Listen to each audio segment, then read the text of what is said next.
श्रीधरधवलज्ञानमृतपदकमलं श्रीरूपं साग्रजातं सागन रघुनाथान्वितं तं सजीवं साद्वैतं सावधूतं परिजनसहितं कृष्ण चैतन्य देवं श्री राधा कृष्ण पादान सहगण ललिता श्री विशाखान्वितं नमां विष्णुपादाय कृष्ण प्रेष्ठाय भूतले श्रीमते भक्ति वेदांत स्वामी नामिने नमस्ते सारस्वते देवे गौरवाणी प्रचार्य निर्विशेषशून्यवादी पाश्चात्य नमो महावदन्याय कृष्ण प्रेमदाय ते कृष्णा कृष्ण चैतन्य नामने गावसि हे कृष्ण करुणा सिंधु दीनबंधो जगत्पते रूपेश गोपिका कांत राधा कांत नमोस्तुते तप्त कांचन गौरांगी राधे वृंदावनेश्वरी शुभानसुते देव प्रणमामि हरिप्रिय वाञ्छाकल्पतरुभ्यश्च कृपा सिन्धुभ्येव च पतितानां पावनेभ्यो वैष्णवेभ्यो नमो नमः जय श्री कृष्ण चैतन्य प्रभु नित्यानंद श्री अद्वैत गदाधर शिवासादि गौरभक्तवृंद हरे Krishna Krishna Krishna Hare Hare Hare Ram Ram Ram Hare Hare.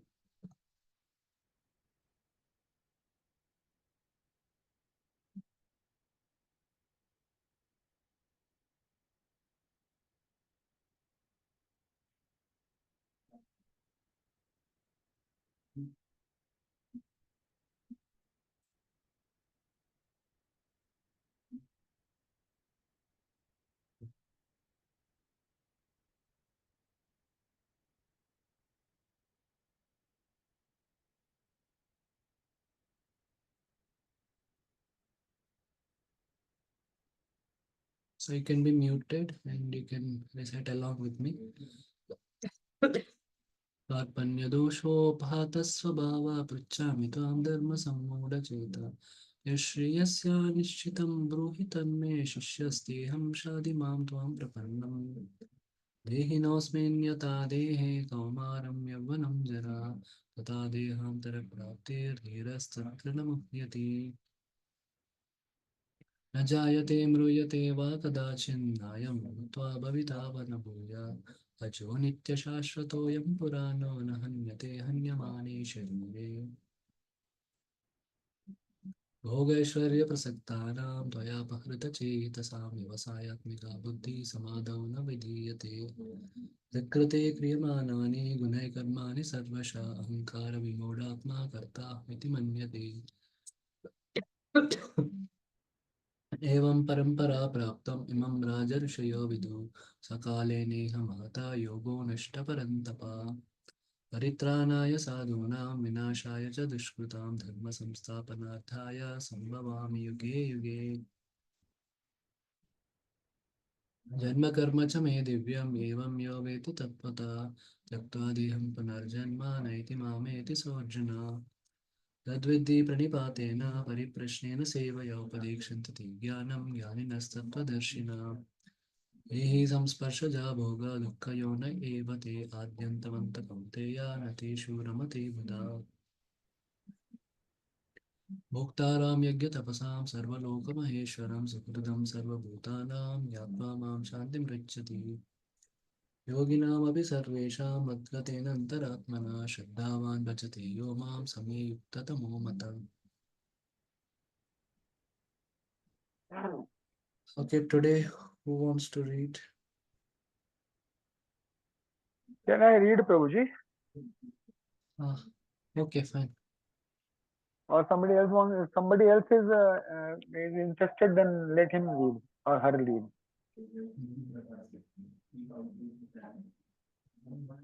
You can read, Prabhuji, no problem. I can read? Yeah. Okay. So in the last class, we discussed the verse where Krishna tells who can renounce the work and yes, to atmaratirevas. So this is the condition for the one who is satisfied just with the meditating on atma and and he doesn't need anything else. So he can renounce the work because he doesn't have anything else to get from the work, anything material to get from the work, or anything to lose, and he does not lose anything by not doing the work. So he can do the work.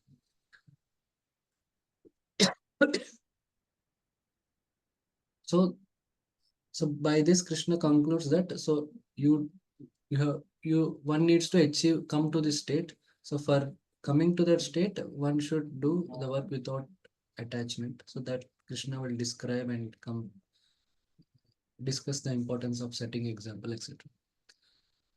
Yes, Pro, you can recite after me. Tasmad asakta satatam karyam karma samachara. तस्मादातक सततं कार्य कर्म समाचर.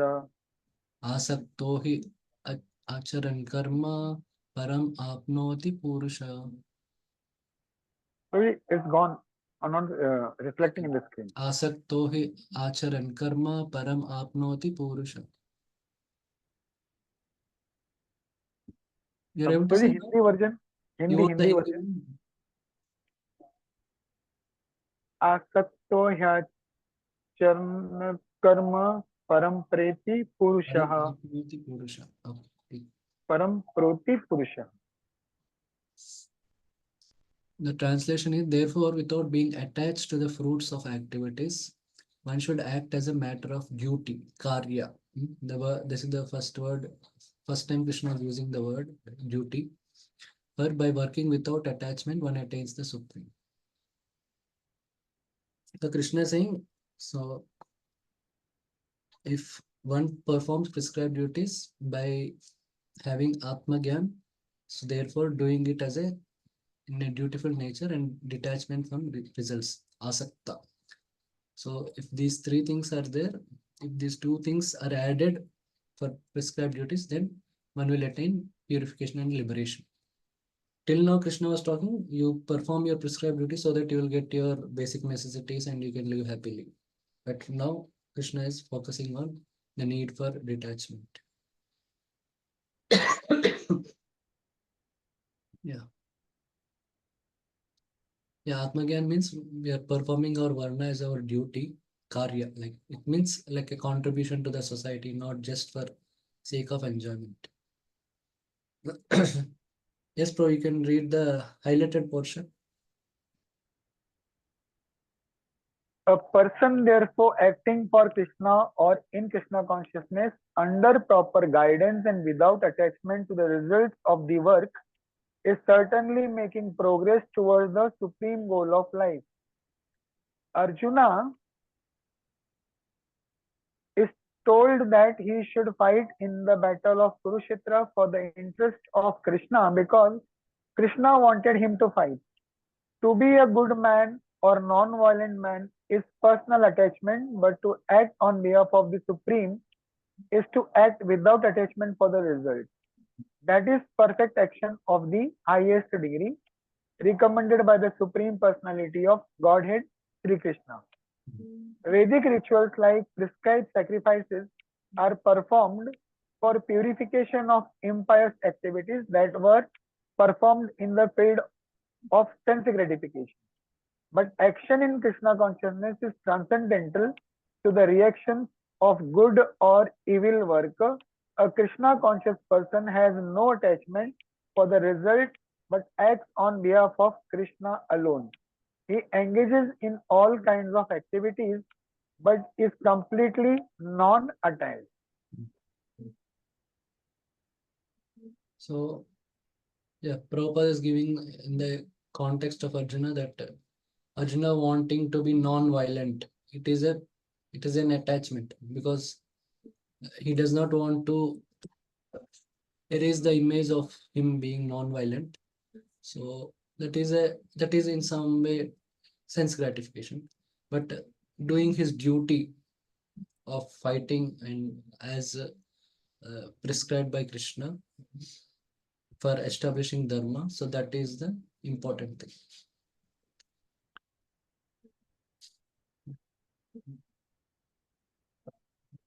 Okay, in the next verse, Krishna is telling, even though if already somebody is detached internally, but still one should do work, one should do one's prescribed duty for setting a good example in the society. Karmanaiva hi samsiddhim astita janakadaya. कर्मणैव हि संसिद्धिं मास्थितो जनकादयः. लोकसंग्रहम एवापि संपश्यन् कर्तुम अर्हसि. लोकसंगमेवापि संपश्य कर्तुमर्हसि. The translation is kings such as Janaka attained perfection solely by performance of prescribed duties. Therefore, just for the sake of educating the people in general, Loka Sangraham Evapi should perform your work.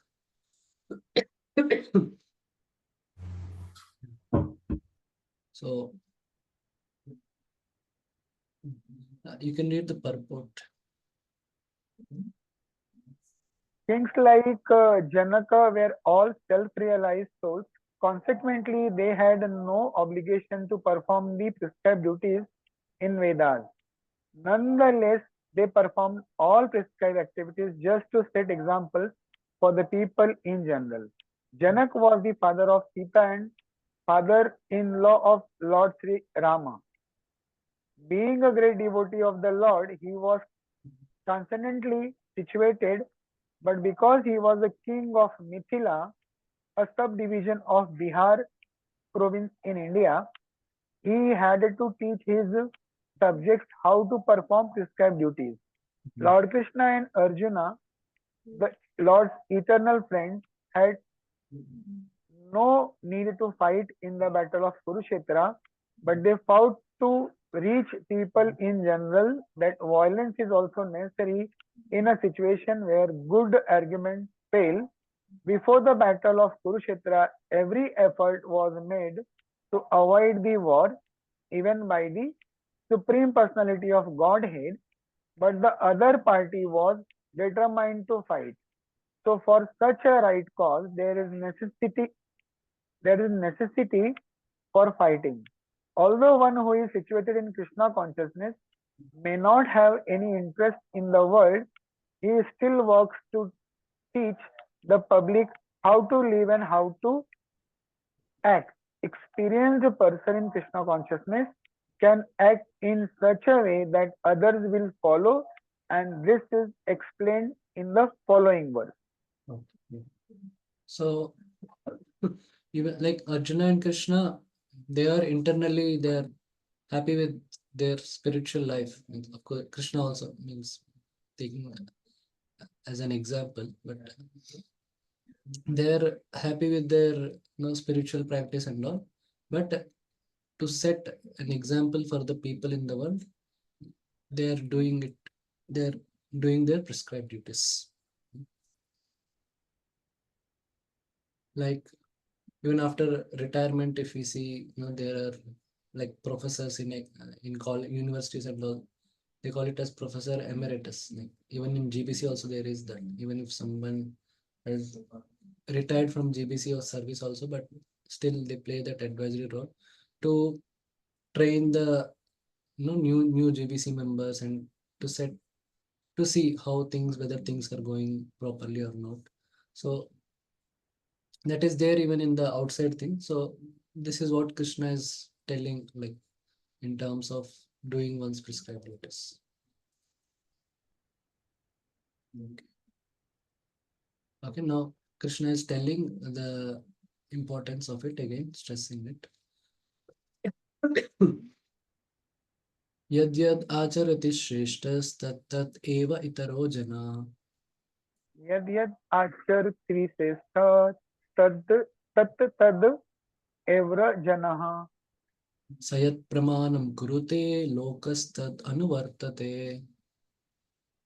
सयत् प्रमाणं कुरुते लोकस्तद अनुवर्तते.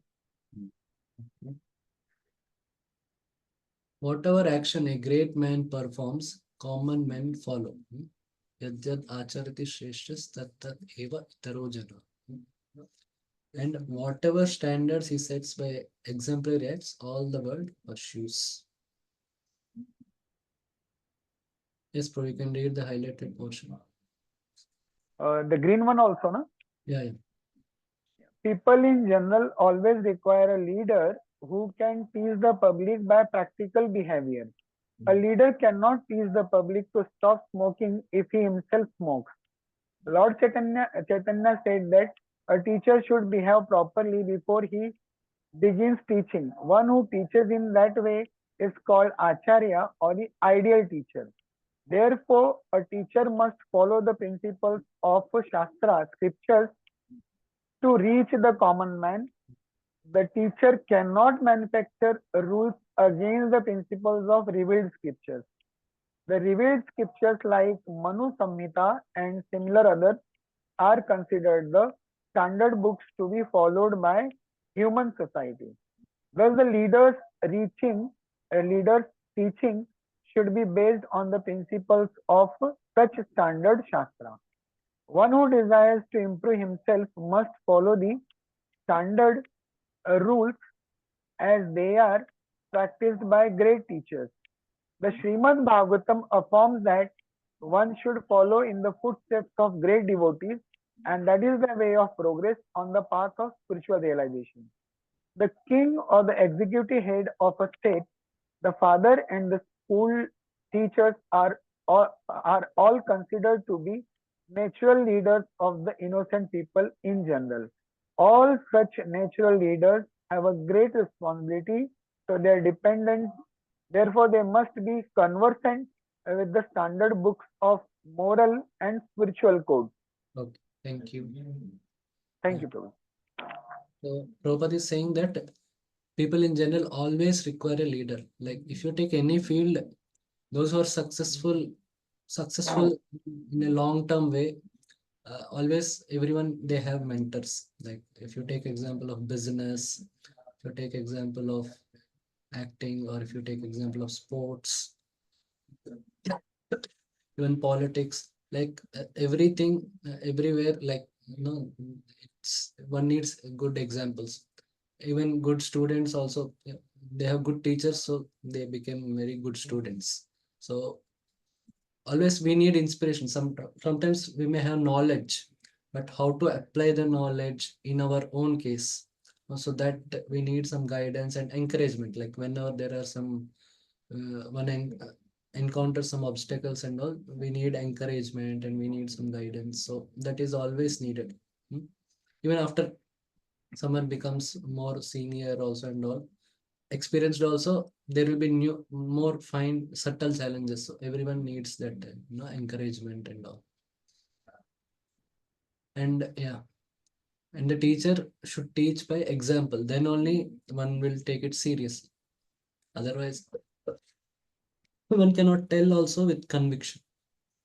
Like that story is there that yeah, one mother takes her uh, her child to a sadhu and tells him that he's taking too many sweets and falling sick, so can you tell him not to take sweets? So the sadhu tells, okay, you come after 1 week. So then she again comes, and then he tells to the child, no, you should not take sweets too much. Then the mother asked the sadhu, why you took 2 weeks? Because, well, it took me 1 week stop to to stop taking sweets myself. Yeah. Therefore, a teacher must follow the principles of Shastra, scripture to teach the common man.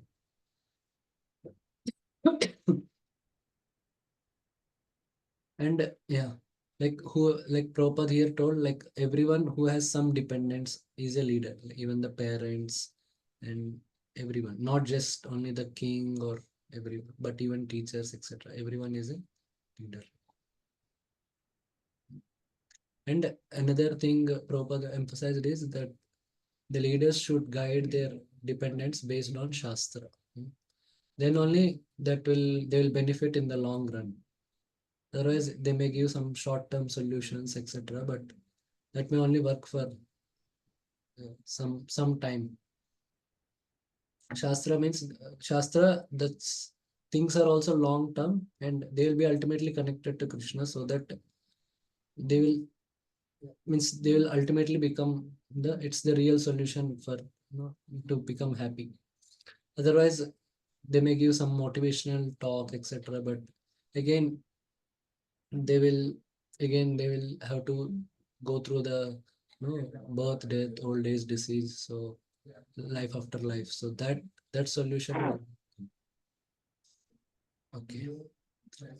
Yeah, there may be like there are also people in goodness, like no, who are ethical, dutiful, and detached, like Gandhi, Lal Bahadur Shastri, Abdul Kalam, like different, like Ratan Tata, Sudhamurti, like this. There are different people, but they're in Satoguna, but their guidance is not so much based on Vedas and Sanatan Dharma. So that is not so much, that will not help much. But if there are examples which are based on Sanatan Dharma and Krishna consciousness, they can actually benefit the world. That's why here Krishna is telling Arjuna that even though you're fully detached, but you do your prescribed duty.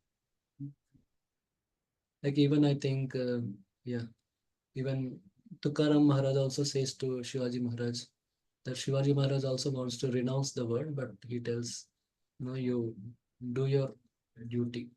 No, you be a good king, so that will help. Even Krishna also, Lord Narayan also tells to the same thing to Prahlad Maharaj, Dhruva Maharaj also, that you be, you do your duty as a king. They also want to renounce.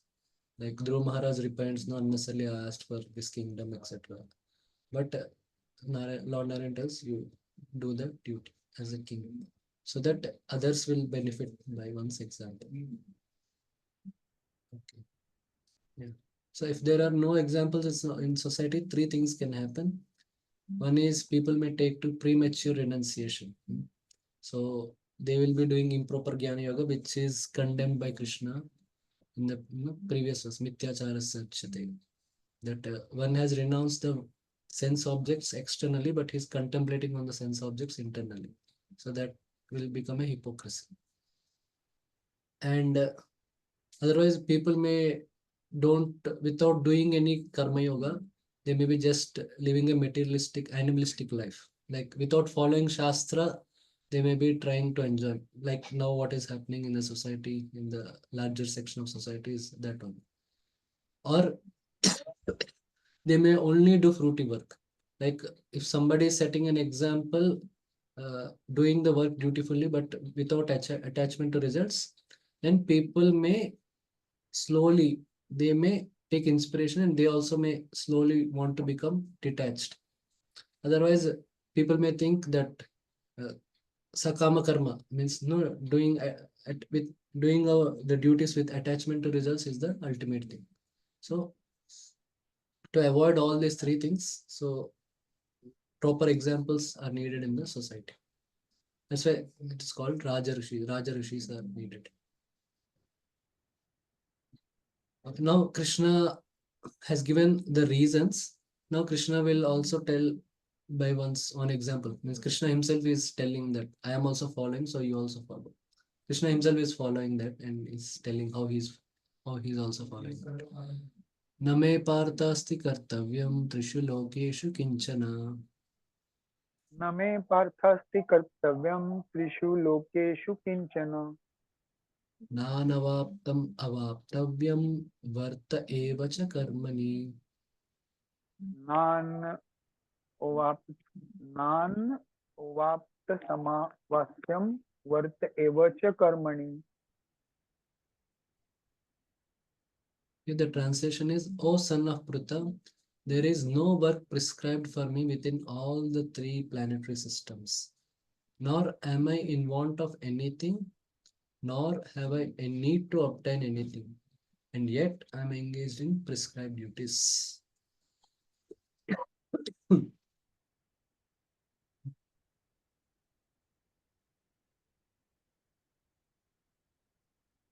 Yeah, initially the shlokas are there, like the Supreme Personality of Godhead is described in the Vedic literatures as follows. So first Prabhupada is explaining, as Krishna told, I don't have any work in the three worlds. So that Krishna, Prabhupada is explaining through these shlokas. Tam Ishwaranam Paramam Maheshwaram, Tam Devatanam Paramam ताम Chadaivatam. ईश्वराणां I'm परमं reading. Prabhu, you need not Okay. recite. Patim Patinam Paramam Parastad Vidhama Devam Bhuvanesham Ityam. न तस्य कार्यं कर्मं च विद्यते न तत् शमश्चाभ्यतिकश्च दृश्यते Parasya Shaktir Vivideva Shuyate Swabhaviki Jnana Balakriya Cha. So Krishna, all the activities which Krishna as the Supreme Lord of the universe is supposed to carry is all being carried out by his energies. So he need not, and he has many servants like Devatas and all. So he personally need not do any work. Everything is happening automatically, but still he has to act. Still he wants to act. Yes, Pro, you can read the purport. The Supreme Lord is the controller of all other controllers, and he is the greatest of all the diverse planetary systems. Mm. Everyone is under his control. All entities are delegated with a particular power only by the Supreme Lord. They are not supreme themselves. He is also worshipable by all demigods and is the supreme director of all directors. Mm. Therefore, he is transcendental to all kinds of material leaders and controllers and is worshipable by all. There is no one greater than him, and he is the supreme cause of all causes. He doesn't possess a bodily form like that of an ordinary living entity. Mm. Mm. Read. There is no difference between his body and his soul. He is absolute. All his senses are transcendental. Any one of his senses can perform the action of any other senses. Therefore, no one is greater than him or equal to him. His potencies are multifarious. multifarious, and thus his deeds are automatically performed as a natural sequence. Mm.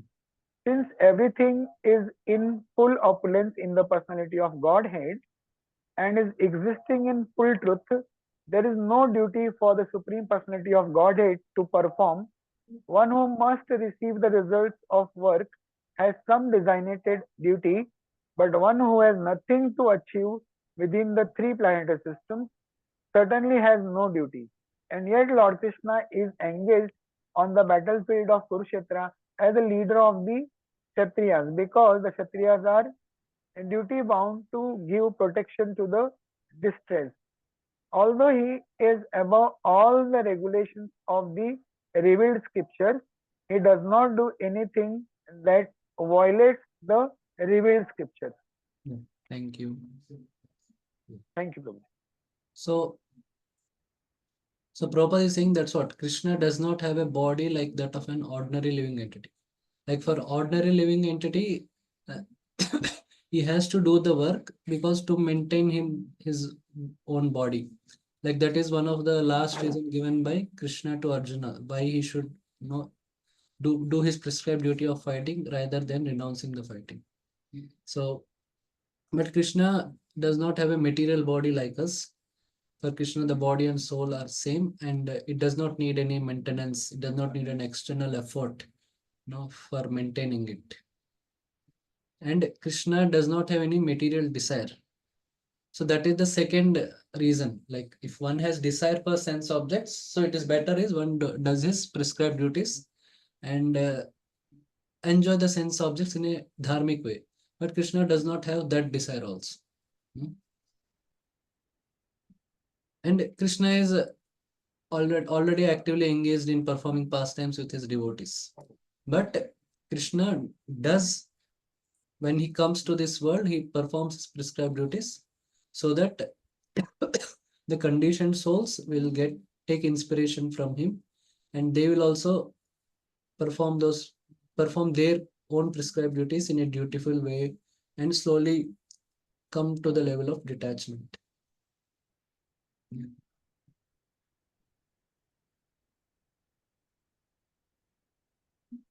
Like even if we see in the recent election also, there are many videos and no message of circulated by even the government only circulated with with movie stars and different people.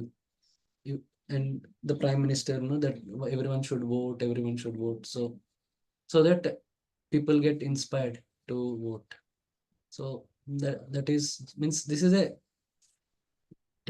this is a common principle in a society. So which Krishna himself is like following it. Okay. Now Krishna is also telling that if he does it, what will happen? यदि हि अहम न वर्तेयम जातु कर्मणि अतांद्रिता यदि हयम न वर्ते जातु कर्मण्य तन्द्रितः मम वर्त्मानुवर्तन्ते मानुष्य पार्थ सर्वशः. मम वर्तानुवर्तन्ते मानुष्य पार्थ सर्वशः. For if I ever fail to engage in carefully performing my prescribed duties, O Partha, certainly all men would follow my path. Hmm.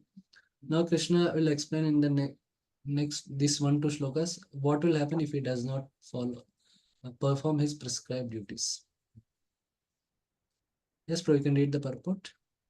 In order to keep the balance of social tranquility for progress in spiritual life, there are traditional family usages meant for every civilized man. Although such rules and regulations are for the conditioned soul, not Lord Krishna, because he descended to establish the principles of religion, he followed the prescribed rules. Otherwise, common men would follow in his footsteps. Uh, otherwise, common men would follow in his footsteps because he is greatest authority. From the Srimad Bhagavatam, it is understood that Lord Krishna was performing all the religious duties at the home and out of home as required of a householder. And maybe we can take a look at that.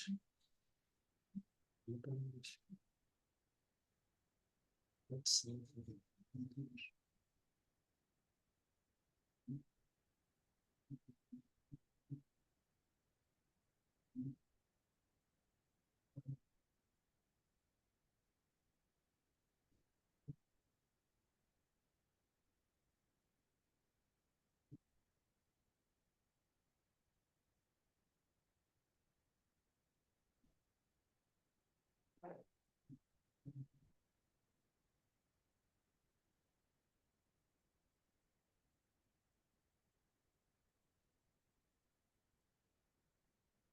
That is Narad Muni. Yeah, Narad Muni visits.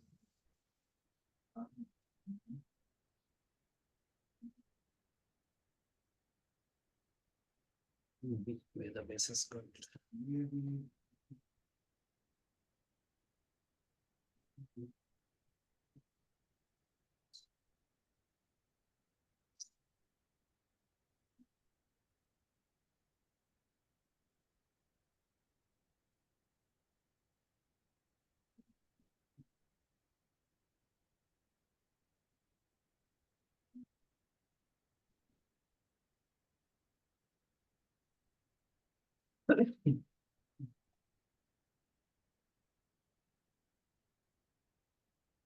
Initially, there is description of Dwarka.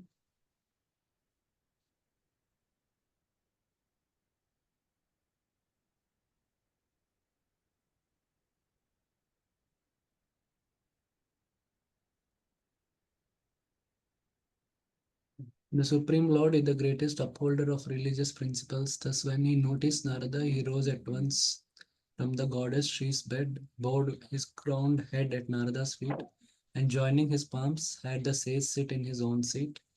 The Lord bathed Narada's feet and then put the water on his own head. Although Lord Krishna is the supreme spiritual authority of the universe and master of his devotees, it was proper for him to behave in this way, for his name is Brahmanya Deva, the Lord who favors the Brahmanas. Thus, Sri Krishna honored the sage Narada by bathing his feet, even though the water that bathes the Lord's own feet becomes the Ganges, the ultimate holy shrine. After fully worshipping the great sage of the demigods according to Vedic injunctions, Lord Krishna, who is himself the original sage Narayan, the friend of Nara, conversed with Narada, and the Lord's measured speech was as sweet as nectar. Finally, the Lord asked Narada, "What may we do for you, our Lord and Master?"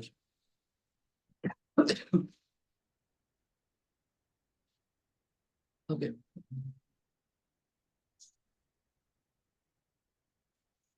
Okay, from here we'll read. There he saw the Lord playing at dice with his beloved consort and his friend Uddhava. Lord Krishna worshipped Narada by standing up, offering him a seat and so on. And then, so Narada Muni is visiting different palaces of Krishna, as if he did not know, asked him, when did you arrive? What can needy persons like us do for those who are full in themselves? So here Krishna is showing how to treat saintly persons as a householder. Then this time Naraji saw that Lord Krishna was engaged as an affectionate father petting his small children. From there he entered another palace and saw Lord Krishna preparing to take his bath. Again, Krishna's body is different from others, but he's setting examples. In one place, the Lord was offering oblations into the sacrificial fires. Yeah, this is the Panchamaha which every Grihastha devotee has to perform. In another, worshipping through the 5 Mahayajnas. In another, feeding Brahmanas. And in yet another, eating the remnants of food left by Brahmanas. Somewhere, Lord Krishna was observing the rituals for worship at sunset by refraining from speech and quietly chanting the Gayatri mantra. And elsewhere, he was moving about with the sword and shield in the area set aside for sword practice. In one place, Lord Gadagraja was riding on horses, elephants, and chariots, and in another place, he was resting on his bed while bards recited his glories. Somewhere he was consulting with royal ministers like Uddhava, and somewhere else he was enjoying in the water, surrounded by many society girls and other young women. That is typical of Kshatriyas, so that's not problem. Somewhere he was giving well-decorated cows to exalted brahmanas. Yeah, this is important as a charity. Everyone has to give charity. Elsewhere, he was listening to the auspicious narration of epic histories and Puranas. Yeah, this is one of the yajnas, like the Brahma yajna means one should study scriptures. Somewhere, Lord Krishna was found enjoying the company of a particular wife by exchanging joking words with her. Somewhere else, he was found engaged along with his wife in religious ritualistic functions. Somewhere, Krishna was found engaged in the matters of economic development, and somewhere else, he was found enjoying family life according to the regulative principles of the Shastras. Somewhere, he was sitting alone, meditating on the Supreme Personality of Godhead who is transcendental to material nature. And somewhere, he was rendering menial service to his elders, offering them desirable things and reverential worship.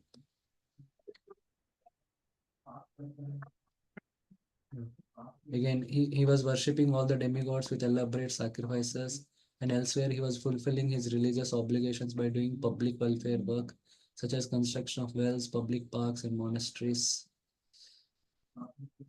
Yeah, if you see, Krishna was doing several of his duties. Yes, Yashad Prabhu, you have some question? Hare Krishna Prabhuji. Yeah. So, as you told in some verse, Krishna is meditating on himself. Hmm. So, how it's please, can you please explain it some more? Meditating on himself. Yeah, because everyone has to do meditation on the Supreme Lord. No? So now Krishna does not have any Supreme Lord, so he's meditating on himself. But Prabhuji, here it is mentioned that Krishna is meditating on Supreme Personality of Godhead. So people can argue with us. Okay, so here is a mention in the Bhagavatam. Krishna is meditating on Supreme Personality of Godhead. That means it is clearly state that Krishna is not the Supreme Personality of Godhead. So what can we answer if somebody asks you that kind of question? No, we have to once check the verse. Let me see. Can check the verse also. Dhyayantamekam asinam purusham.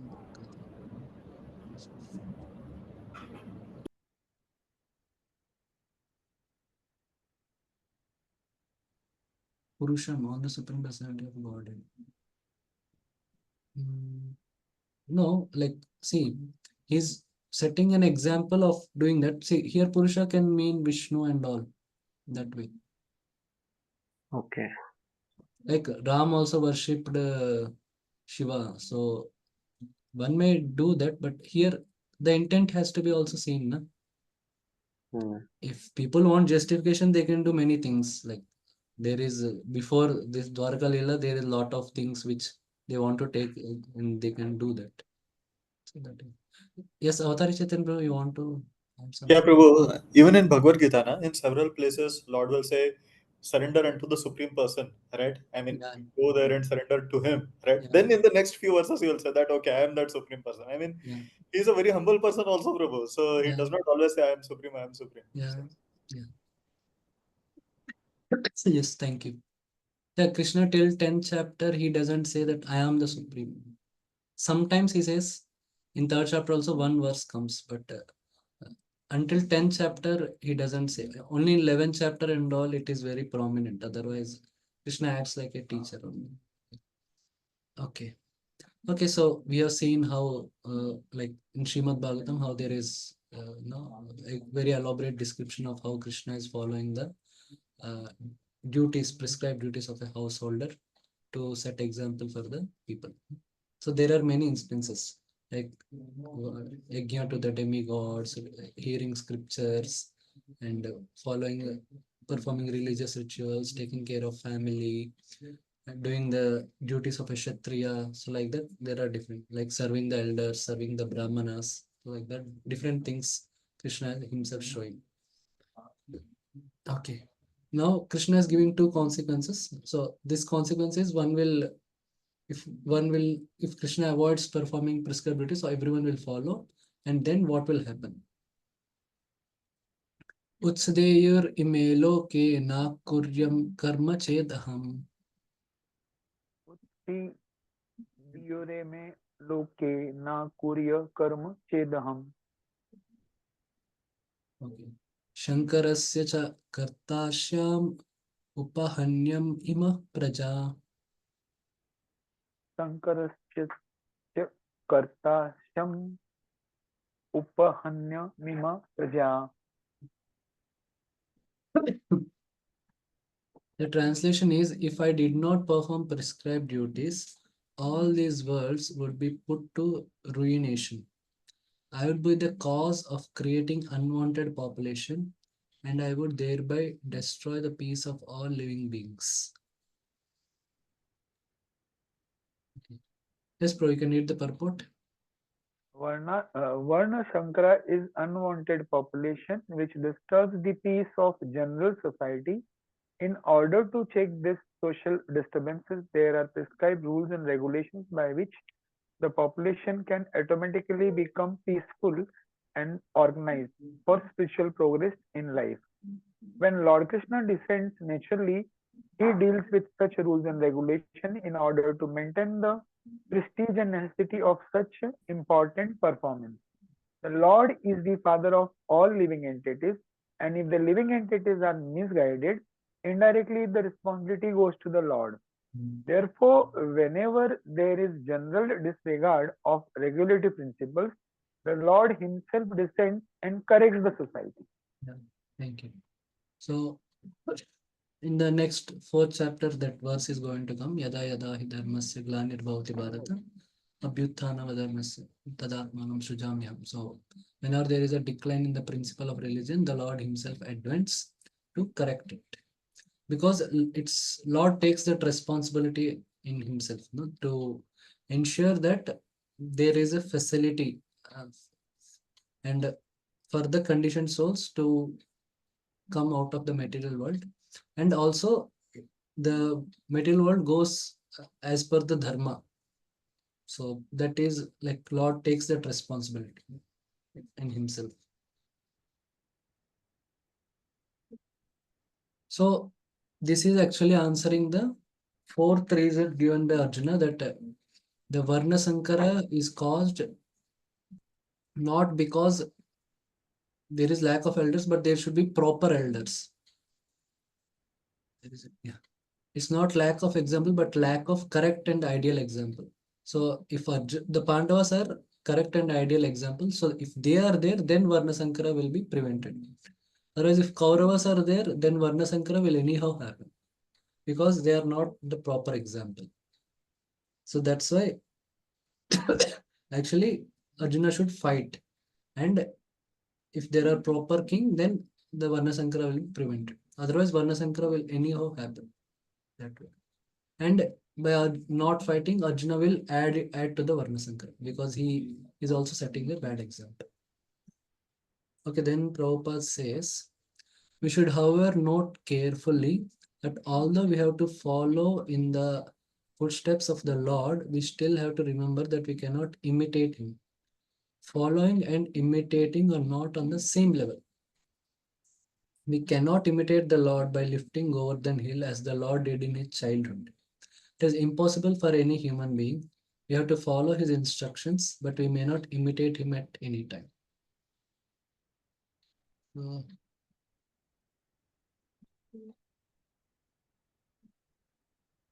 Okay, Prabhupada, I think we can read this. Shall I read, Prabhuji? Yeah, let me recite the shloka, then you can read. Okay. Okay. Naitat samachare jato manasapihi anishwara vinashyati acharan maudhyad yata rudro abdijam visham ishwaranam vachas satyam tataiva charitam kvachit tesham yat vacho yuktam buddhimamsta samacharet. Yes, Prabhu, read. One should simply follow the instructions of the Lord and his empowered servants. Their instructions are all good for us, and any intelligent person will perform this as instructed.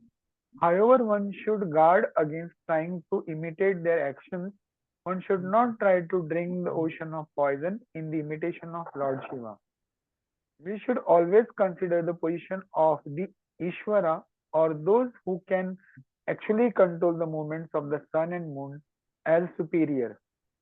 Without such power, one cannot imitate the Ishvaras who are super powerful. Lord Shiva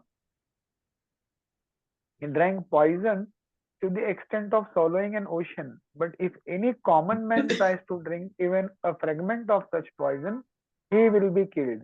There are many pseudo devotees of Lord Shiva who want to indulge in smoking ganja, Marijuana. And marijuana, and similar intoxicated drugs, forgetting that by so imitating the acts of Lord Shiva, they are calling death very near. Similarly, there are some pseudo devotees of Lord Krishna who prefers to imitate the Lord in his Ras Leela or dance of love, forgetting the inability to give Govardhan hill. It is best, therefore, that one not try to imitate the powerful, but simply follow their instructions, nor should one try to occupy their post without qualification.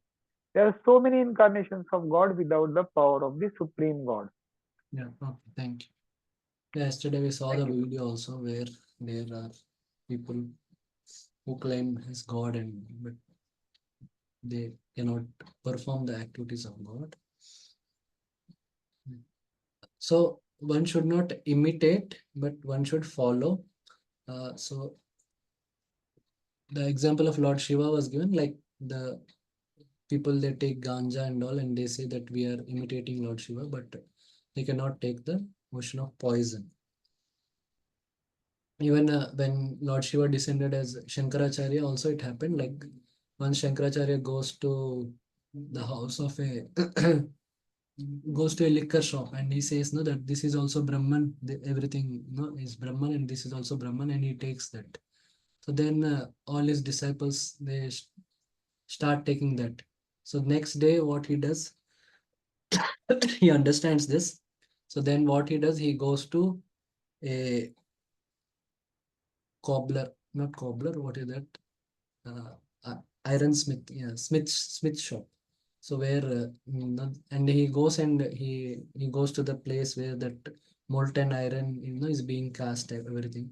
So he tells no, this is Brahman, everything I am Brahman, this is Brahman. So no, Brahman is taking Brahman. So and he takes that, which then the disciples realize that no, we should not do this.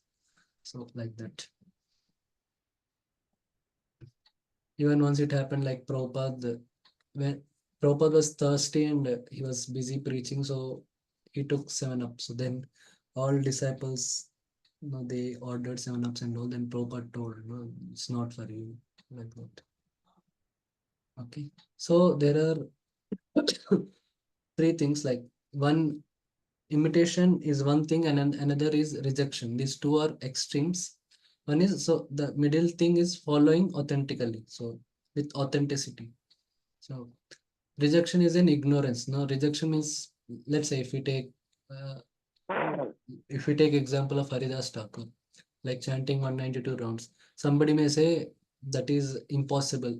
That means that is not needed. One may say that is not needed, that you should just preach, or no, that is sufficient. And another may be imitation, like no. So like Bhakti Siddhanta Saraswati Thakur's that whole song is there, no. Dushtamana Kisera Vaishnava, that one should not, for the sake of prestige, one should not imitate, Nirjana, one should not do Nirjana Bhajan. So one may do for that sake also. And one may imagine himself as advanced, and so that also one should not do. But one should be authentic. So what is authentic means? So one should be aspiring for the ideal that no, yeah, we should increase our chanting rounds, because Krishna himself says, Tesham Satata Yuktanam Bhajatam Pritipurvakam. So one should increase his kirtan and also. That aspiration should be there. But one should also accept one's inability to follow the ideal, because one does not have that much Shraddha or that much purity. And one should admit one's weakness, because one has material attachments and all. And one should enthusiastically and consistently follow as per one's adhikar. Like the Prabhupada told, prescribed, chant 16 rounds. One may chant little more also. And one should always seek opportunities where one can improve the quality and quantity, like chanting more rounds on festival days, Ekadashi days, like that. So this is example of chanting, but similarly different things can be there. And one may go to other extreme, that no, we need not preach, we can just chant. But then that is another thing. So I so then similar same steps can also be put for that. Yeah, I think, yeah, that verse, let me just search. Jata Shabda Matkadata. I think it's search. Search.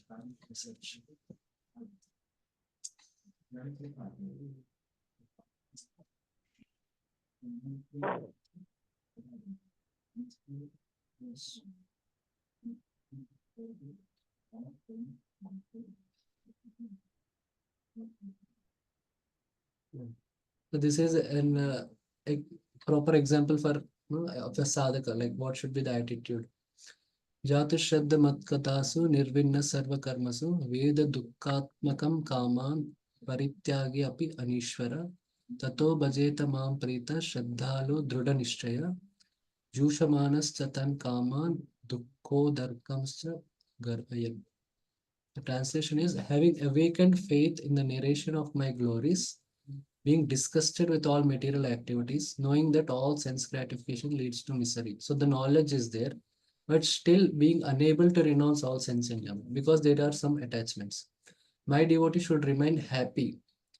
So be in that position and worship me with great faith and conviction. So consistently continue the worship. Even though he sometimes engaged in sense enjoyment, my devotee knows that all sense gratification leads to a miserable result, and he sincerely repents such activities. So he admits that he does not want to do and all, and slowly he will advance and slowly it will reduce. Okay. That's it. Yeah. So these both extremes, one may go also, like if sometimes one may get too much enthusiasm, one may go into the imitation mode, and sometimes one may find some issue while practicing devotional service, because of some material problem or some issue with some devotee or something, one may want to reject. But if there is proper guidance and one is having a regulated lifestyle and one has proper understanding of the knowledge, of the devotional service, then one can always be in this middle path of and go on practicing devotional service. Yeah. Okay, so you can think about these things, then we'll discuss. Can take maybe 10 minutes. So examples of bad leaders from Shastra, then examples of good leaders. Then what are the benefits of setting a good example for a devotee in prescribed duties? Huh? Yeah. And what are consequences of setting a bad example? And what will help a devotee in setting a good example in performance of prescribed duties? Yeah. And yeah, because yesterday there was a lot of discussion about emphasis. Prabhupada talked about prasad and all. So you can just think like how can we, especially for the devotees, how can we ensure they take possible to take prasad always? Now in relative functions, company events and all, it may help others. So you can think about this also. Okay, so you can take 10 minutes, then we'll discuss.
बंद हुआ क्या sir दर्द तुम्हारा? मेरे को भी देना दवाई, मेरा भी सर दर्द हो रहा है।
Okay, so for the first question, who wants to answer?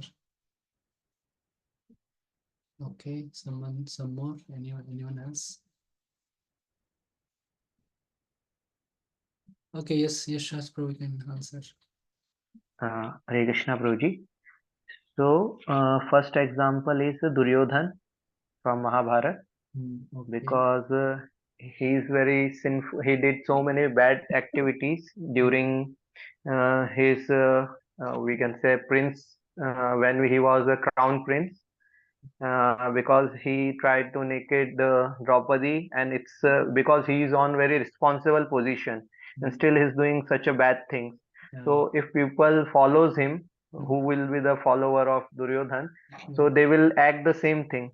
So Yeah. it's very bad for the society. Nobody will respect the woman and all. Yeah.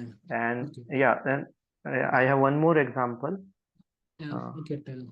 Okay, the second example is a Ravan, because I heard in the lectures, actually the Ravan performed the yajnas and all these things for just himself, and he is not encouraged to other people. Okay, you did the yajnas and austerities and all these things, and also he collect the taxes from the rishis and all the saintly people. Okay. Okay. Yeah, thank you. Yes. Yes, Shrikant Prabhu. She comes also. Okay, Kamsa in what sense? Like when he got to know that he is going to be killed by his sister's son, then Yeah, though he is a child, he wanted to kill him. Okay, maybe that. And yes, of course, he also tortured the sages and all also. It is also there. Yes, Sundari Subhadra Mataji. Hare Krishna, Prabhuji, Dandavat Pranam. Prabhuji, Dhritarashtra, Yeah. because even after getting wrong decisions, he had many chances to correct those things, but because of his bad leadership skills, he was not able to do that. Yeah. And to some extent, even Bhishma Pitama, he was also in a good position to take decisions, but he failed. Yeah. Okay. Yeah, you can say that. Okay, thank you. Okay, now examples of good leaders from Shastra. Can I answer, Prabhuji? Yes. Prithu Maharaj and Priyavarta. Maharaj Priyavarta. Okay, Prithu Maharaj. Yeah, Prithu Maharaj in what sense? Means what good is did.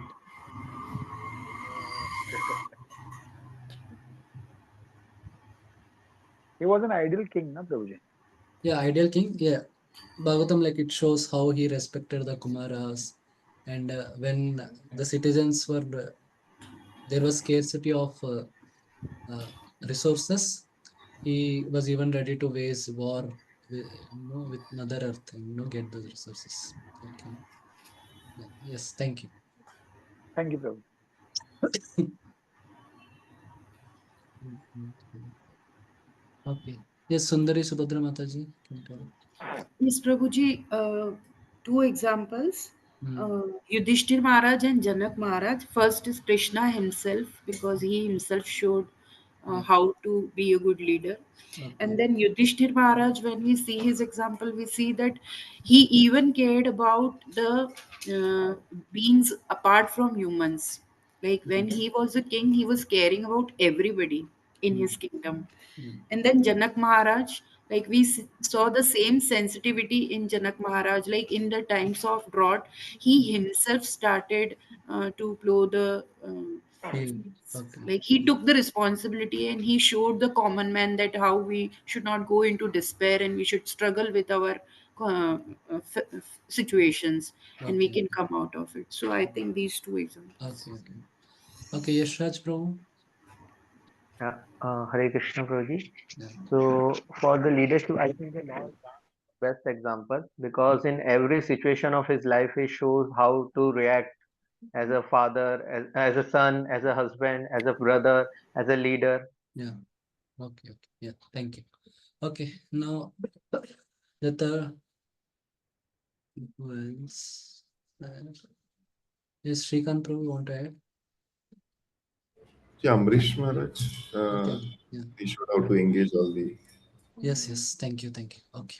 Okay, now for the third question. Okay. Yes.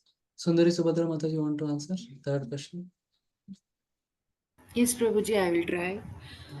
So, Prabhuji, by setting good example for other devotees, we have two benefits for ourselves. First is that it uplifts our own progress in bhakti, and second is that it also pleases Guru in Goranga. This is personal, and then for other devotees, Okay, maybe we'll take other points from others. Okay. okay, Yeah. for others, Yeah, we'll hear from other yes, devotees. The points. yes, Okay. Prabhuji. Thank you. Thank you. Yes, Shrikant Prabhu. Wherever we go, we'll be like representing ISKCON. So Yeah. our good behavior will uh, spread good word about Yeah. ISKCON, and people will be favorable. And Yeah. Like that, Prabhupada told, no, my disciples will be perfect ladies and gentlemen. Yes.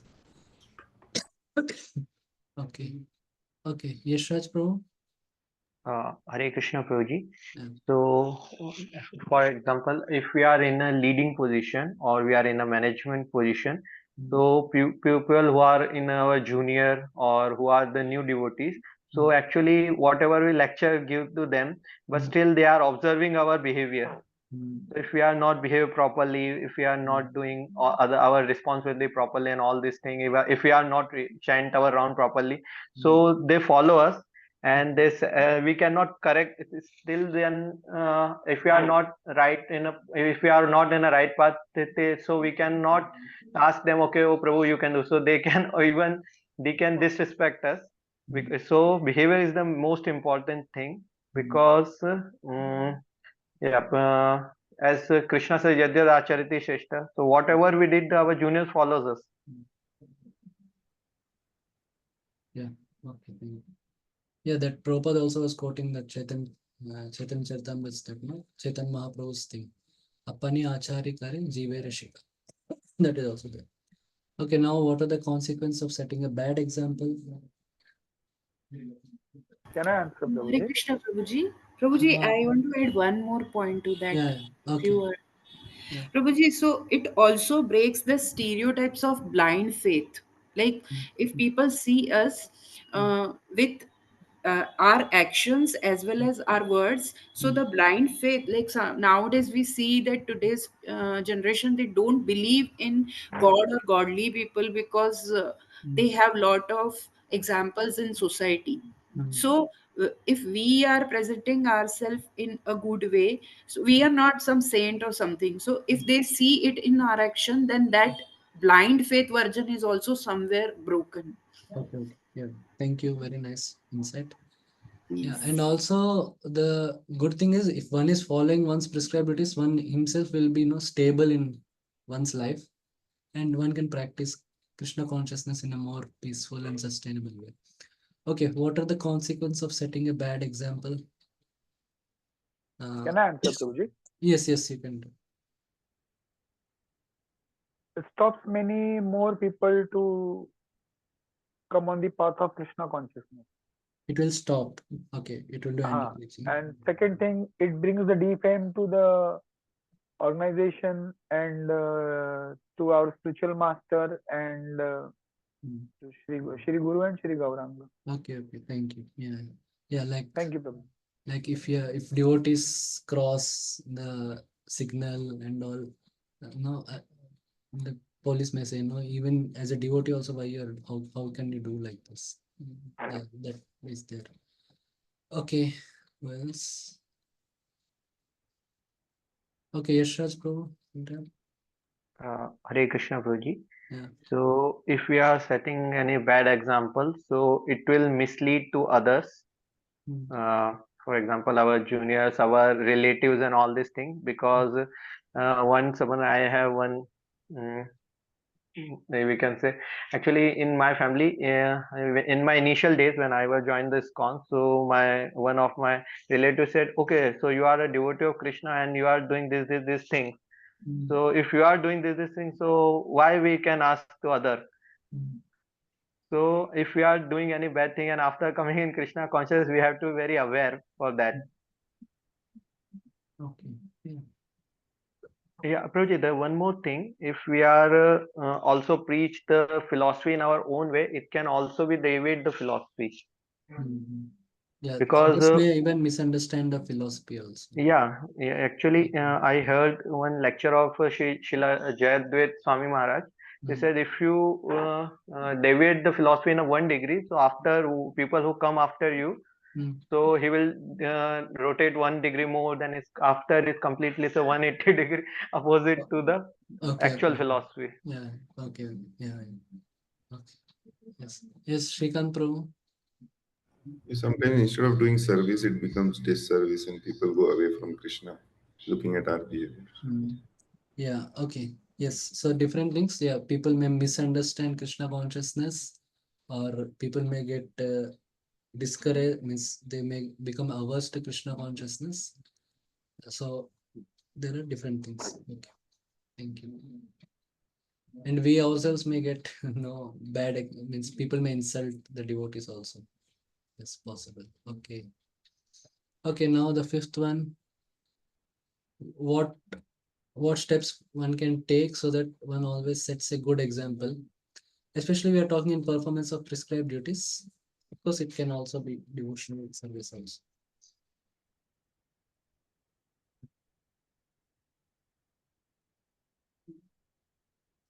Yes, Avatari Chetan Prabhu.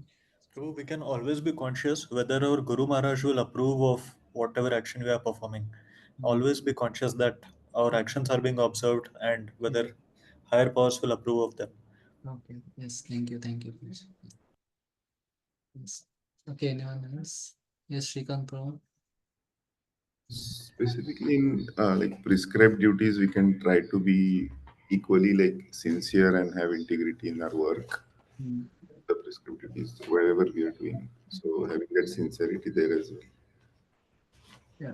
Yeah, one thing is, if we can understand the importance of this, then if we are convinced of the importance of it, like what Krishna explained, all this, if we hear it on a regular basis, so that will help.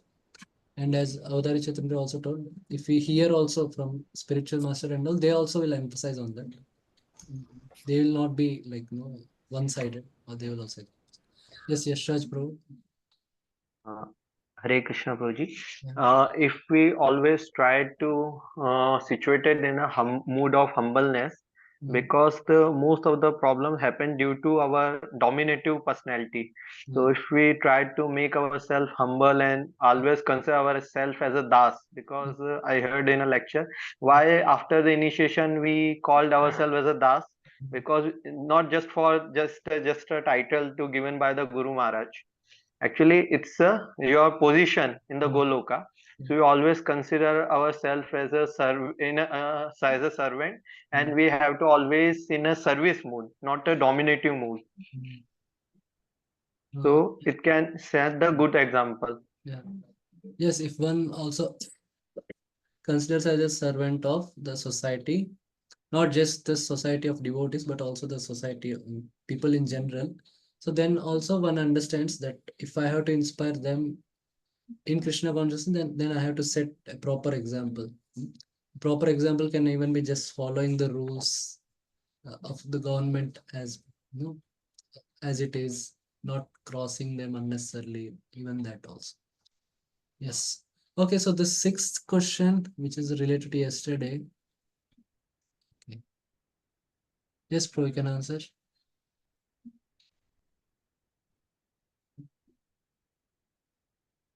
Yes, you can answer the sixth question. You are muted. Sorry, Hare, Hare Krishna Prabhuji. Yeah, yeah. Yeah. Prabhuji, how can we ensure to prasadam? Actually, I have faced this thing on last month. Yeah. So when I was in Germany, so actually I cook my own self.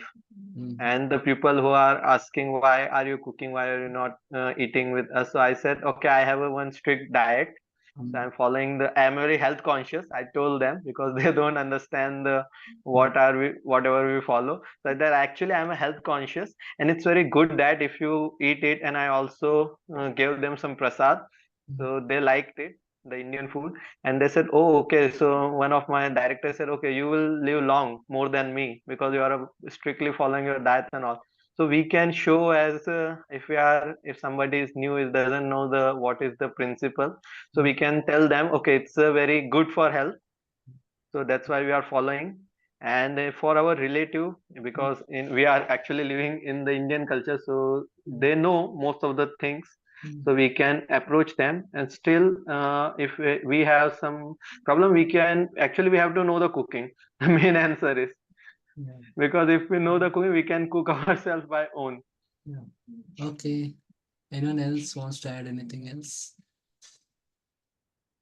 For sixth one. Yes, Prabhuji. Yeah. Prabhuji, I was once hearing from my Shiksha Guru that when we go to relatives for some functions or something, we don't have to be very fanatic about Okay.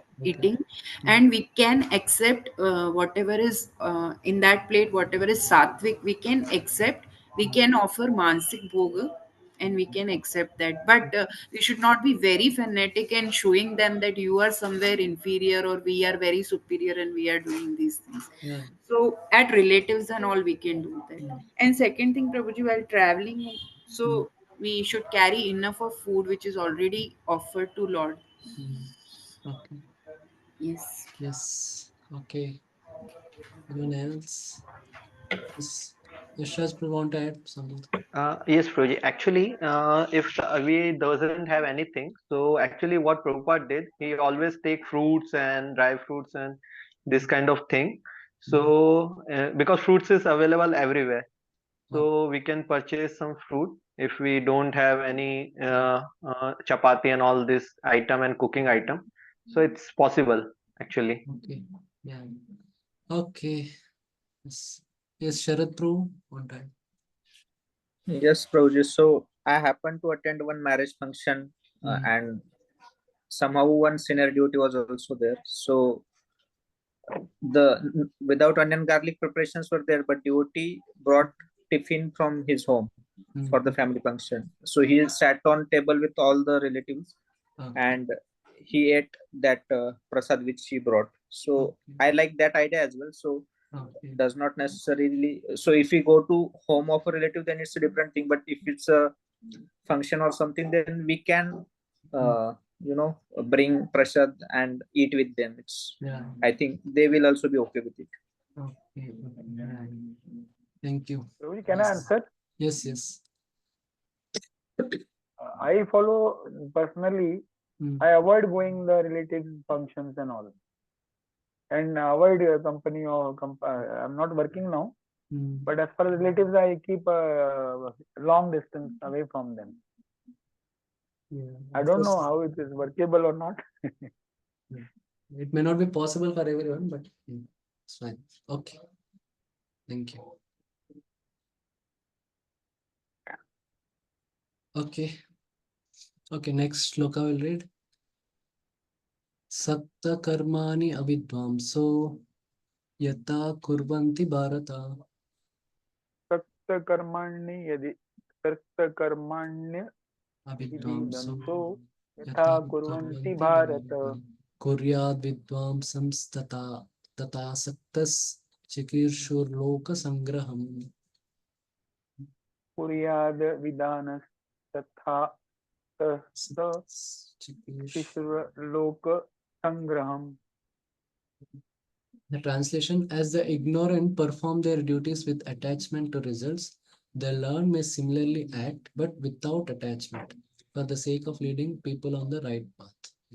So both may be doing the same duties, but one is doing with attachment to results, one is doing without attachment. Maybe I'll read because time is little less. A person in Krishna consciousness and a person not in Krishna consciousness are differentiated by different desires, but may not be always by different activities, but by different desires. A Krishna conscious person does not do anything which is not conducive to development of Krishna consciousness. He may even act exactly like the ignorant person who is too much attached to material activities, but one is engaged in such activities for the satisfaction of his sense gratification, which is materialist, whereas the other is engaged for the satisfaction of Krishna. Therefore, the Krishna conscious person is required to show the people how to act and how to engage the results of action for the purpose of Krishna consciousness. Yeah, so even somebody practicing Nishkam Karma Yoga or Krishna consciousness, they also may be doing normal activities like uh, purchasing vegetables, earning money, and all, but they are doing it with a with material, with a detachment from material things and attachment to the transcendental things.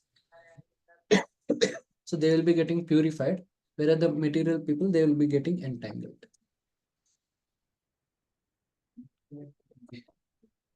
Okay, Prabhuji is there. Okay. Na buddhi bedam janayed ajnanam karma sangina. I think Prabhuji is there. I think he went somewhere. Prabhuji, yeah. Na buddhi bheda janya dhyana karma siranam जोषयेत् सर्वकर्माणि विद्वान् युक्त समाचरन्. जोश it sarva karmani vidvan yukta samacharan. The wise man should not disturb the intelligence of the ignorant attached to results of their work. Just a minute.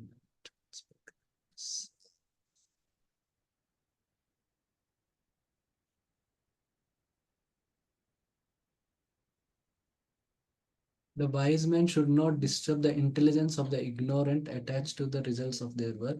Engaging in all work with detachment, the wise man should engage them in activity. Yeah. So if the people at least do their prescribed duties, though with material attachment, that is better. So that eventually, slowly, they will get purified. Otherwise, if the leaders are not performing their prescribed duties, then the people will also leave their prescribed duties. So that may either they may prematurely renounce or they may take to sinful life, which is not good.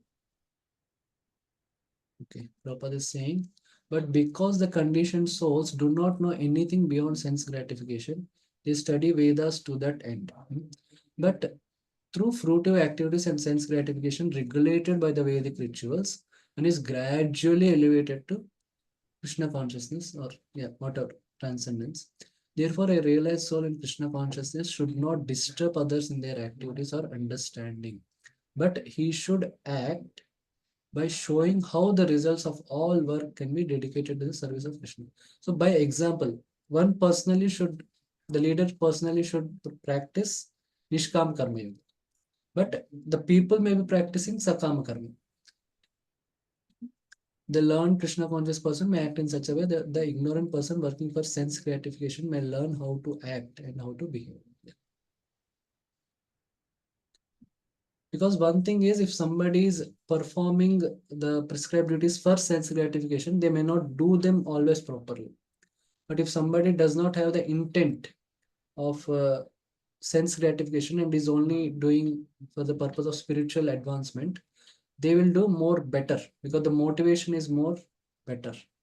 So they will do the prescribed duties also more perfectly.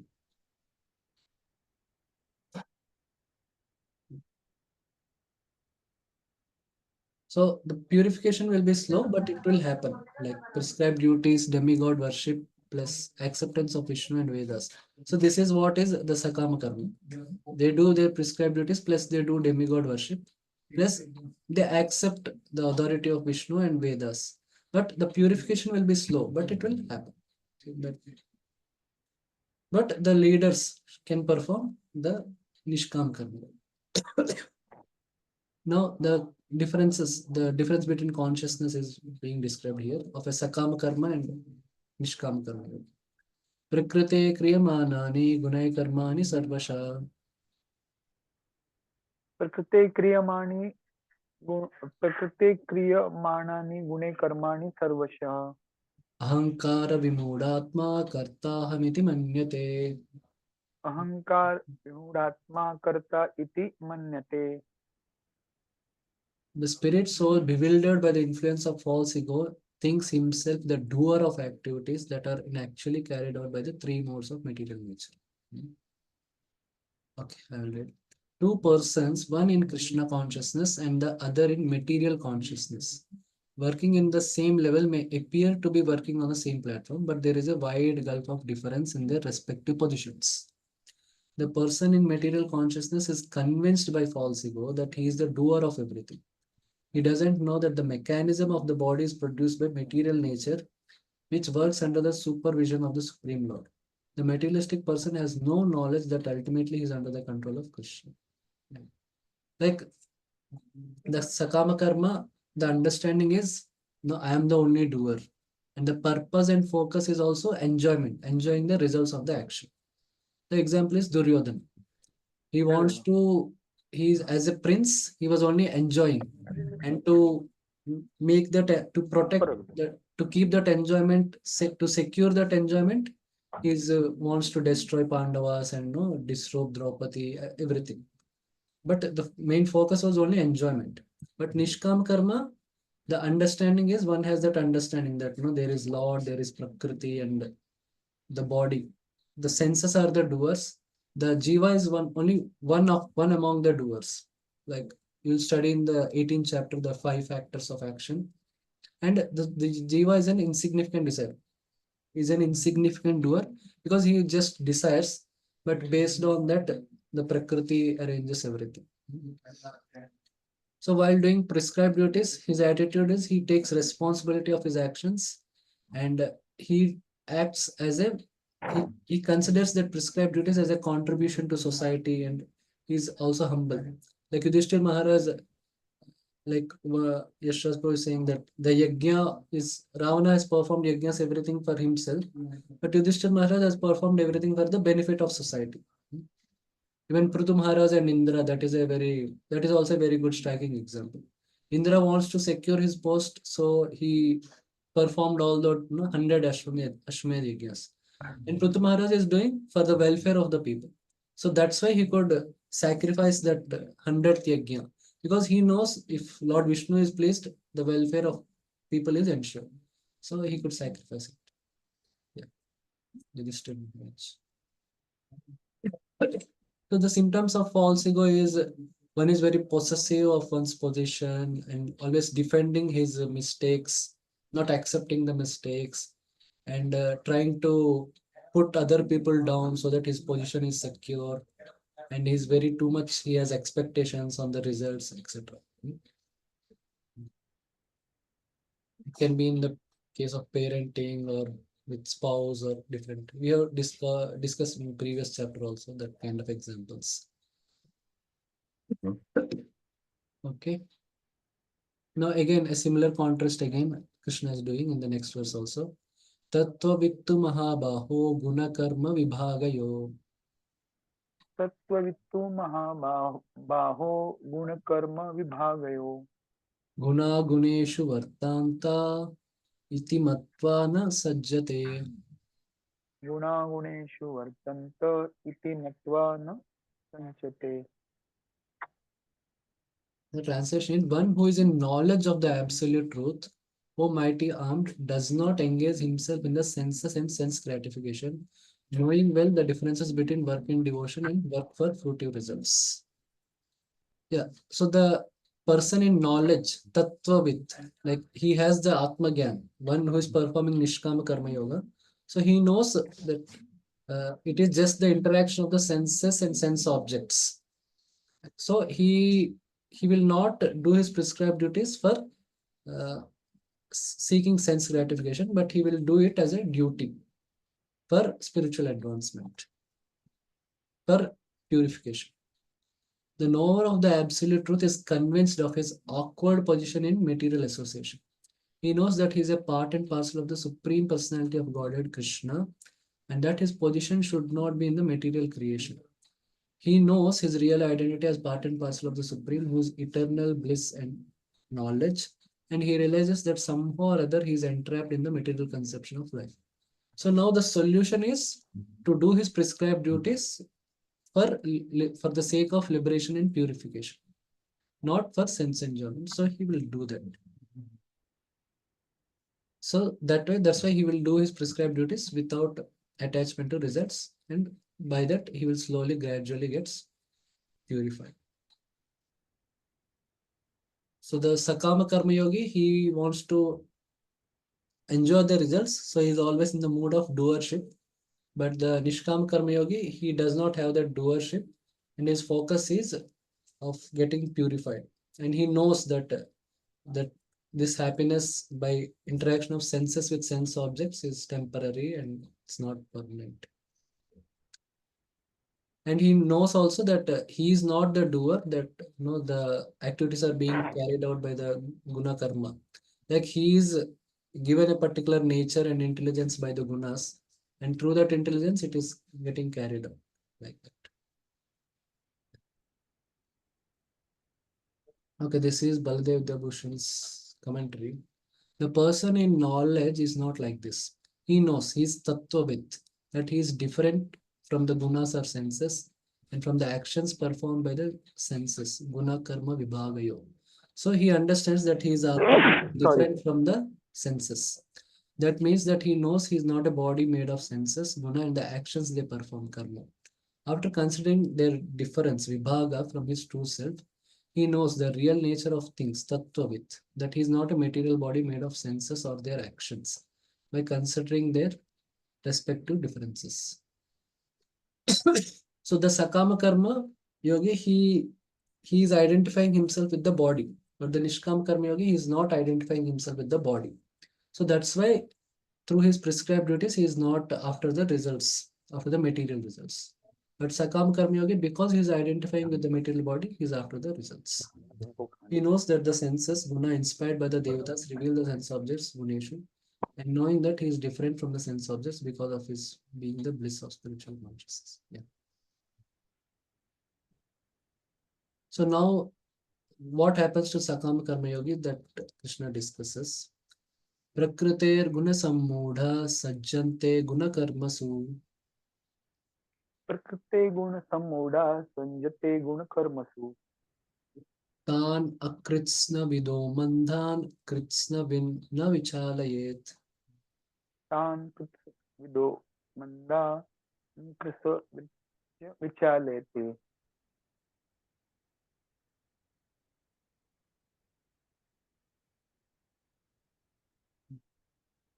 The translation: bewildered by the modes of material nature, the ignorant fully engage themselves in material activities and become attached.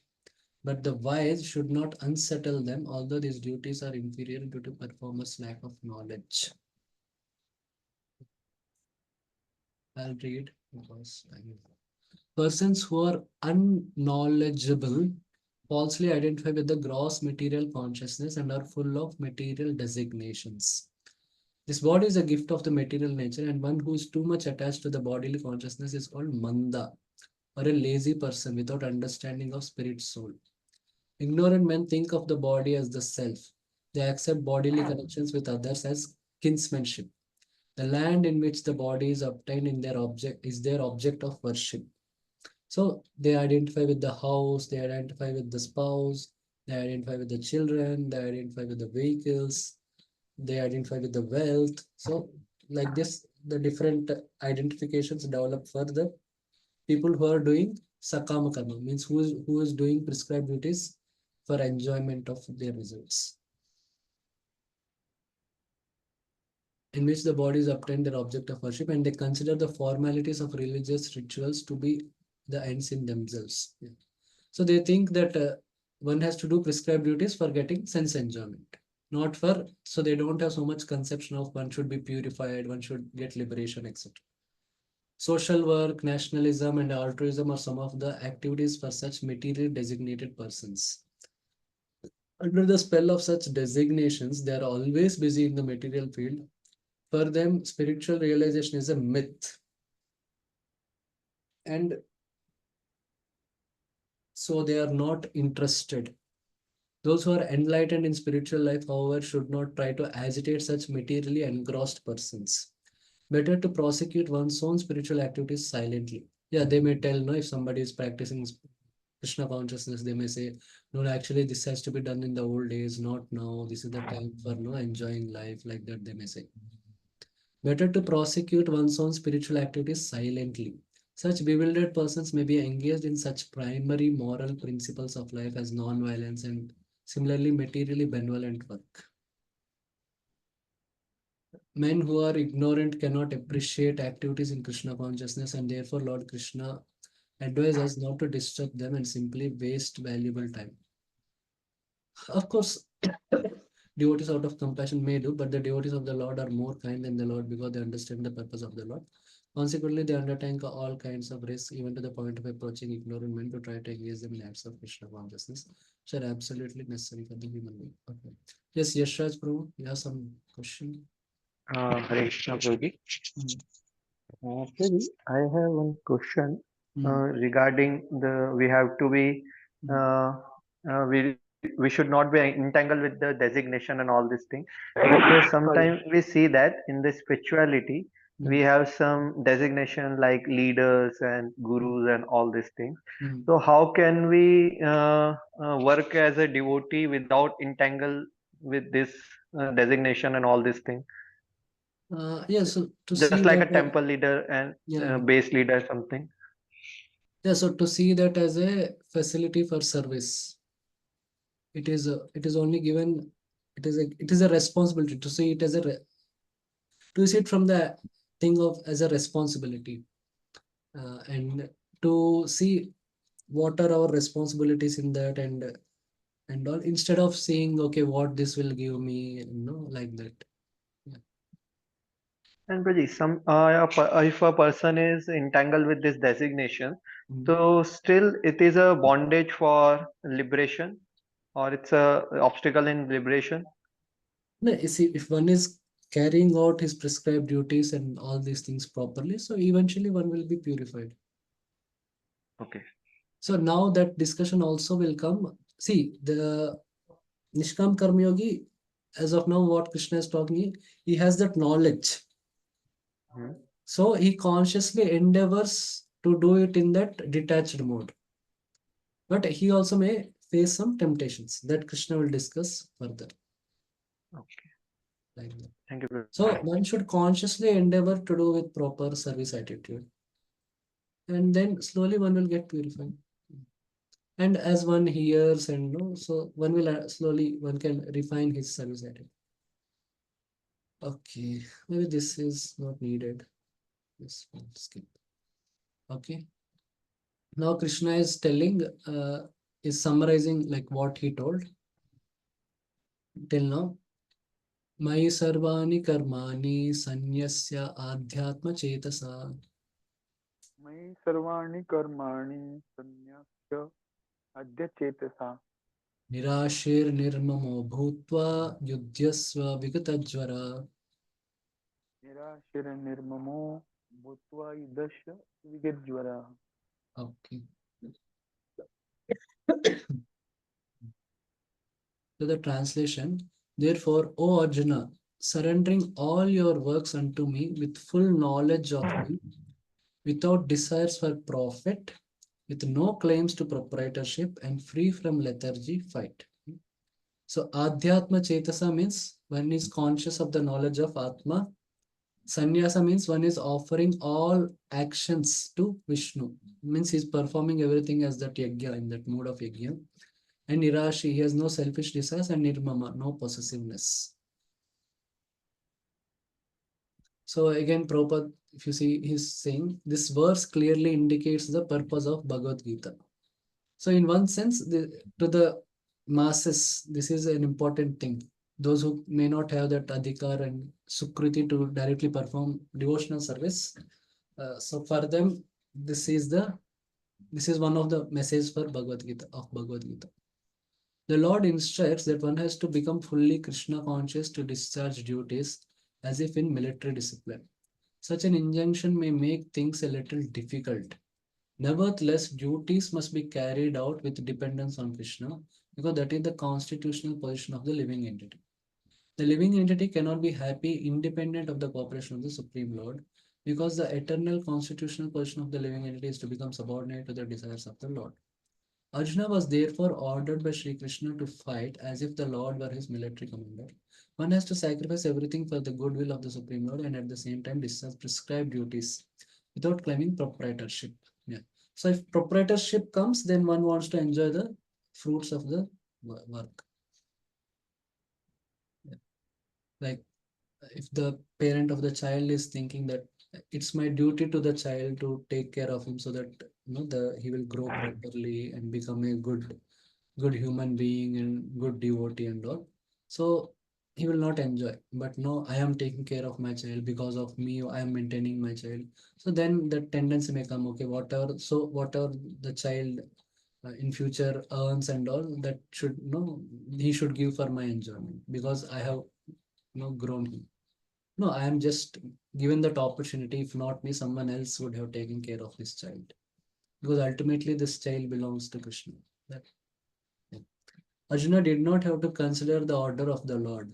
He had only to execute his order. Yeah.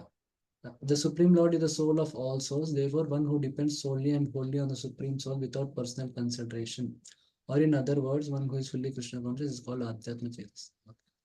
Nirashi means that one has to act on the order of the master, but should not expect fruitive results. Because earlier because he understands that one understands that he is Atma, he is different from the senses. So uh, that's why he will not accept the fruitive results. The cashier may count millions of dollars for his employer, but he does not claim a cent for himself. Similarly, one has to realize that nothing in the world belongs to any individual person, but that everything belongs to the Supreme Lord. Yeah, this is similar to the Ishavasya principle. That is the real purport of Mai, or unto me. And one acts in such Krishna consciousness, certainly he does not claim proprietorship over anything. This consciousness is called Nirmama, or nothing is mine. And if there is any reluctance to execute such a stern order, just without consideration of so-called kinsmen in the bodily relationship, that reluctance should be thrown off. Yeah. So therefore, one should not be lethargy to act. Everyone, according to his quality and position, has a particular type of work to discharge, and all such duties must be discharged in Krishna consciousness. This will lead one to the path of liberation.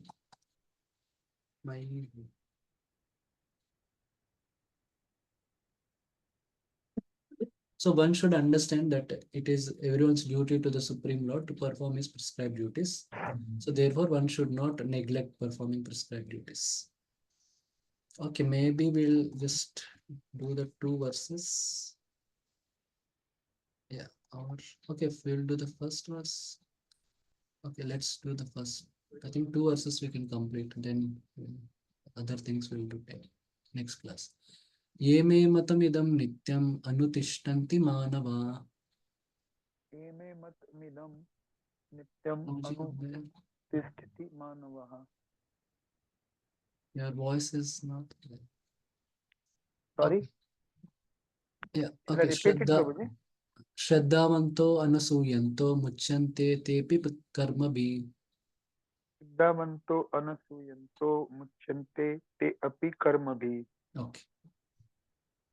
The translation: those who follow my teachings, and even those who cannot follow but have faith and do not disrespect the teachings, even they can be free of the bondage of action. Even though at the present time they cannot follow by faith in the teachings, but they have faith in the teachings and lack of envy, their obstacles decrease. A little later, performing the instructions, they become free. The persons who execute their duties according to my injunctions and who follow this teaching faithfully without envy become free from the bondage of fruitive actions. So one should have firm faith in this injunction without envying the Lord. There are many philosophers who write comments on Bhagavad Gita but have no faith in Krishna. They will never be liberated from the bondage of fruitive action. Yeah. Okay. Yeah. So there may be some people who may tell no that one should just enjoy the fruits of one's action. There is no need to be detached and no aim for liberation. One can just enjoy the world, like Charvak, not even Charvak, but yeah, in one sense, the Charak philosophy and all. So they are not accepting this order of the Lord that no, one should perform the duties, one should perform the work in a dutiful way and detach it from results with the knowledge of Atma. So that one should not do, but one should accept that one has to do. Even one may not be able to do, but one should understand that this is the goal. So one may be still be attached to doing the work for sense gratification, but if one understands that this is the goal, then one eventually will go towards that. Otherwise, if one is not accepting, then one has envy towards the Lord. But an ordinary man with firm faith in the eternal injunctions of the Lord, even though unable to execute such orders, becomes liberated from the bondage of the law of karma.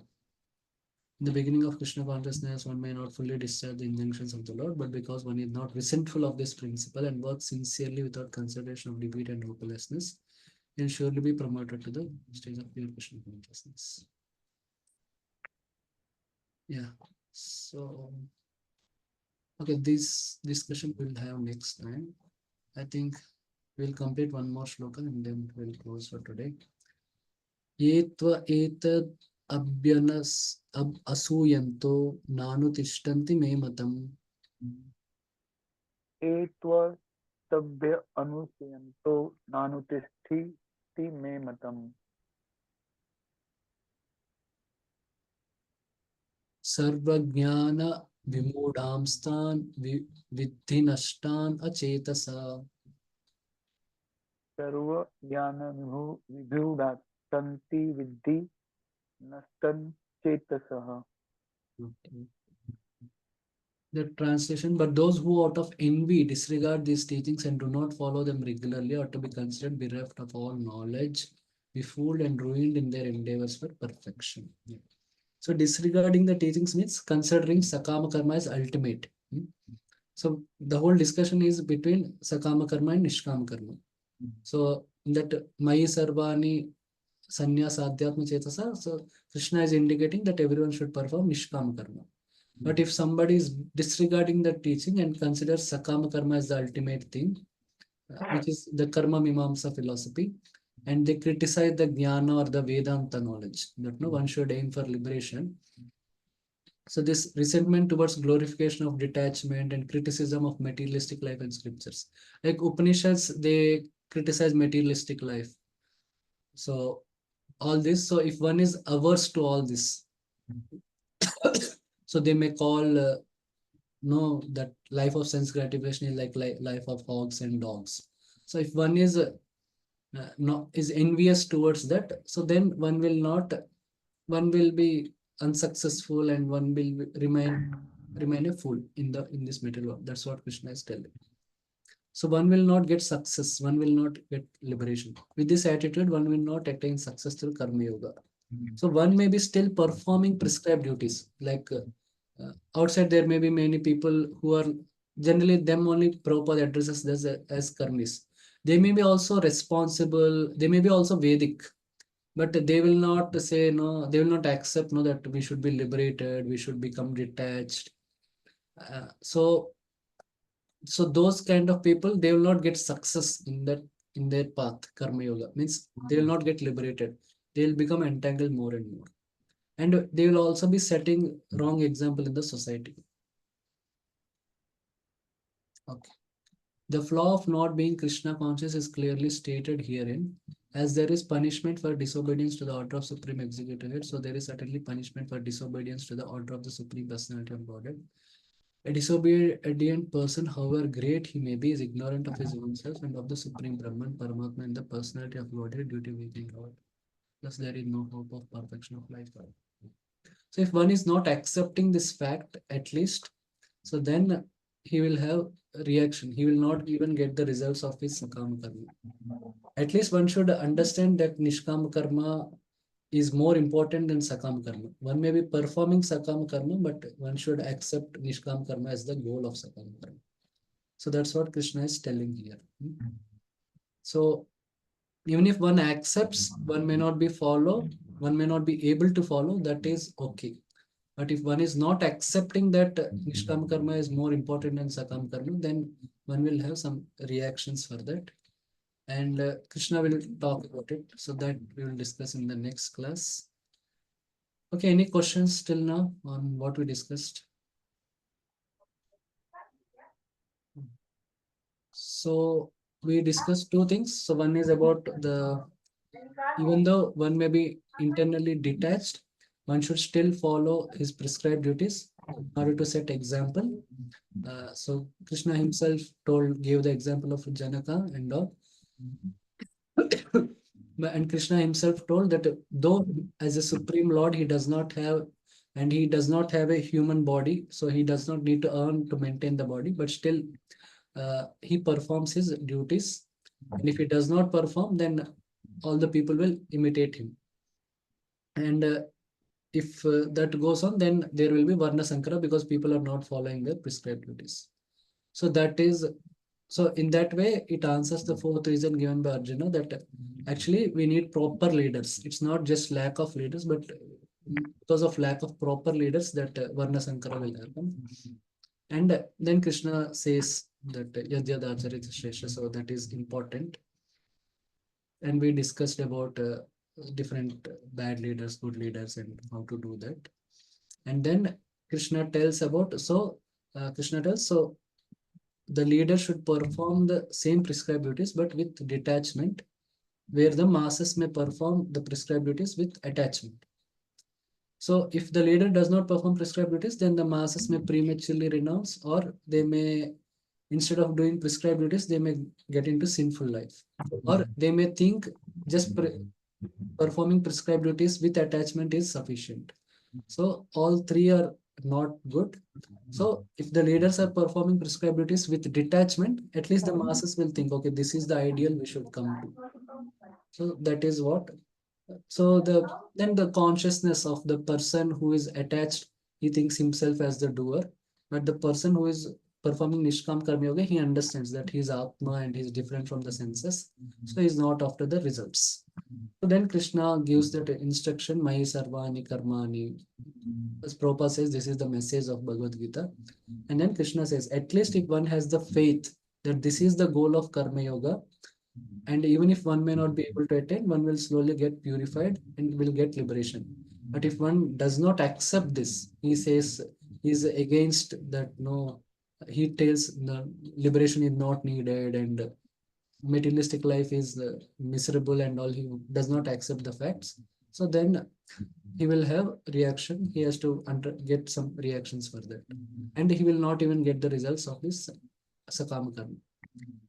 Okay, so then further that about lust and all Krishna tells, so that we'll discuss in the next class. And yeah, next Saturday I am out of station, so I am traveling. So next Saturday we'll not have class. We'll have class on Sunday. Okay. So thank you very much. Srimad Thank you very Bhagavad much, Gita ki Prabhuji. jai, Srila Prabhupada. Thank you, Prabhuji. Once Thank you. again, Hare Krishna. Krishna. Thank you very much, Prabhu.